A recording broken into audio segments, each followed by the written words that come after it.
हरे कृष्ण। हर हर महादेव। स्वागत है आप सभी का हमारे चैनल पर। आज के इस वीडियो में हम आपको सुनाएंगे सावन मास की कथा, जिसमें हम सावन मास के महात्म का वर्णन करेंगे। आज से आप हमारे चैनल पर पूरे सावन के महीने सावन मास के महात्म की कथाएं सुनेंगे। आपसे अनुरोध है कि अगर अभी तक आपने हमारे चैनल को सब्सक्राइब नहीं किया है तो चैनल को सब्सक्राइब अवश्य करें, बेल आइकन पर क्लिक कर दें और आज की ये कथा अच्छी लगे तो एक लाइक तो अवश्य ही कर दें, क्योंकि आपके लाइक से ही हमें पता चलता है कि आपको हमारा वीडियो अच्छा लगा। साथ ही कमेंट में भी आप बताएं कि आपको वीडियो कैसा लगा। आज है 11 जुलाई 2025 और आज से सावन के महीने की शुरुआत हो चुकी है। सावन का महीना भगवान शिव का अति प्रिय महीना है। इसके अलावा भगवान विष्णु को भी बहुत अधिक प्रिय महीना है।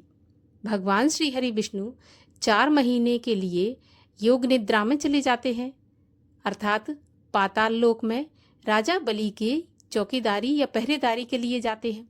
तब तक भगवान शिव ही पृथ्वी का और पूरे सृष्टि का कार्यभार संभालते हैं।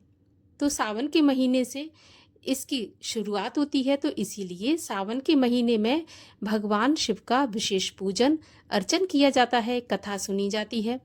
सावन के महीने में श्रावण मास के महात्म्य की कथा सुनने से भगवान शिव प्रसन्न होते हैं और मनवांछित फल प्रदान करते हैं। तो आशा करती हूँ कि आप हमारे चैनल पर कथा सुनेंगे और हमें अपना सहयोग और प्यार बनाए रखेंगे। तो चलिए अब हम आपको सुनाते हैं सावन मास के महीने के प्रथम अध्याय की कथा। तो सभी प्रेम से बोलिए ओम श्री गणेशाय नमः। बोलिए भगवान शिव शंकर महादेव की जय। अनेकों ऋषियों की सभा में मुनि श्रेष्ठ सौनक ने श्री सूत जी से पूछा, हे महाभाग महामते, हे व्यास शिष्य सूत जी, अब तक आपके श्रीमुख से हमने अनेकों आख्यान सुनकर आनंद प्राप्त किया, परंतु फिर भी हमारे कानों की प्यास अभी तक बुझी नहीं है और भी कुछ सुनने की इच्छा है। तुला राशि का सूर्य होने पर आपने कार्तिक मास का महात्म, मकर का सूर्य होने पर माघ मास का महात्म और मेष का सूर्य होने पर वैशाख मास का महात्म सुनाया। इन मासों के जो गुण धर्म हैं उनको भी आपने अच्छे से समझाया और अब इन मासों से भी उत्तम आपके अनुसार यदि कोई महीना परमेश्वर को प्रिय हो तो उसे भी विस्तार पूर्वक कहिए। हमारे मन को उसको भी सुनने की तीव्र लालसा है। ये सुनकर सूत जी ने बड़े प्रेम भरे शब्दों में कहा, आप सब मुनिगण ध्यान पूर्वक सुने। मुझे भी आपको सुनाने में आनंद प्राप्त होता है। आप सर्वगुण संपन्न अर्थात अच्छे श्रोता के जो 12 गुण बताए हैं, जैसे दंभ रहित, आस्तिक, बौद्धिक, शर्ता रहित, परमात्मा में अटूट भक्ति, भगवत चर्चा सुनने की तीव्र इच्छा, नम्रता, ब्राह्मण भक्त, सुशील स्वभाव, धैर्य युक्त, पवित्र, तपस्वी तथा दोषारोपण रहित सभी गुण आप लोगों में हैं। इससे मैं प्रसन्न होकर परम तत्व की बात कहता हूँ। एक दिन धर्म को जानने की इच्छा से बुद्धिमान सनत कुमार ने परमेश्वर को दोनों हाथों से नमस्कार करके भक्ति पूर्वक पूछा, हे देवों के देव महादेव, आप अनेक योगियों के ध्येय चरण कमल, आपसे अनेक व्रत तथा धर्मों को सुना, किंतु इस समय हमारे हृदय में एक ऐसे मास का महात्म श्रवण करने की अभिलाषा है जो 12 मासों में सर्वोत्तम, सभी को अत्यंत प्रसन्न करने वाला तथा जो सब कर्मों का सिद्धि प्रदाता हो। हे देव, जिस मास में कर्मों के करने से ही अनंत फल की प्राप्ति होती हो, संसार के कल्याण के लिए ऐसे मास के सभी धर्मों का वर्णन समझाकर कहें। महादेव शिव ने सनत कुमार से कहा, हे ब्रह्मा पुत्र सनत कुमार, आपकी सेवा तथा भक्ति से प्रसन्न होकर मैं एक अत्यंत गुप्त बात कहूँगा। 12 महीनों में श्रावण मास मुझे बहुत प्रिय है। पूर्णिमा को श्रवण नक्षत्र का योग हो जाने से ही इस मास का नाम श्रावण कहा गया, जो श्रवण मात्र से ही सिद्धि देने वाला है। इसीलिए भी इसका श्रावण नाम है। इस मास के धर्मों की गणना करने के लिए भूमि पर कोई समर्थ नहीं है। इसके संपूर्ण फलों को कहने के लिए ब्रह्मा जी हुए, और जिस श्रावण मास के महात्म को देखने के लिए इंद्र हुए, और जिसके फल को कहने के लिए भगवान अनंत ने जो सहस्त्र जिव्या धारण की, हे मुने, दूसरे मास इस मास की एक कला को भी प्राप्त नहीं कर सकते। संपूर्ण श्रावण मास धर्म रूप और व्रत रूप है। इस मास में कोई भी दिन शून्य नहीं देखा जाता। यहाँ पर मैं जो कुछ कह रहा हूँ वह भौतिकता से दूर है। अतः जिज्ञासु भक्त, दुखी, बुक्षु और आर्थी, इन चारों जनों द्वारा अपनी अपनी अभीष्ट सिद्धि हेतु यह मास सेवन के योग्य है। तो सनत कुमार बोले, हे प्रभु, आपने अभी कहा कि इस मास में कोई भी दिन व्रत शून्य नहीं है।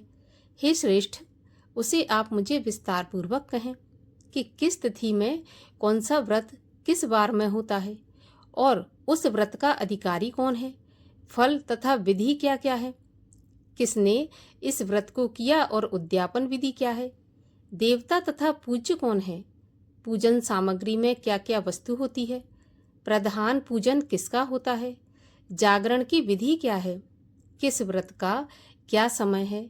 हे प्रभु, यह सब आप मुझसे कृपा करके कहें।